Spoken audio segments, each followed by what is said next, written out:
Hello everyone, আসসালামু আলাইকুম। কেমন আছেন সবাই?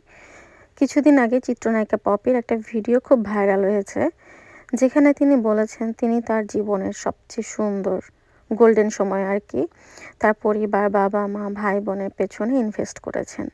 শুধু সময় না, সাথে কষ্টে অর্জিত সব টাকা-পয়সা, জীবনের সুন্দর সময়গুলা সবকিছু।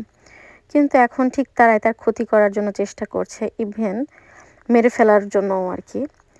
তো যাই হোক, এই গল্পটা শুধু নায়িকা পপির না, এটা বাংলাদেশের অধিকাংশ পরিবারেই হয়ে থাকে। আপনি আপনার পরিবারকে যতক্ষণ দিতে পারবেন, আপনার ভ্যালু থাকবে ঠিক ততক্ষণ, মানে গ্রহণযোগ্যতা থাকবে।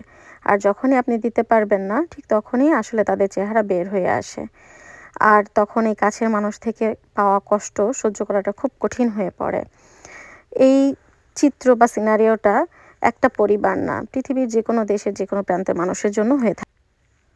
পপিকে আমাদের কোম্পানির একটা ব্র্যান্ডের ক্যাম্পেইনের জন্য একটা সময় আমরা হায়ার করেছিলাম।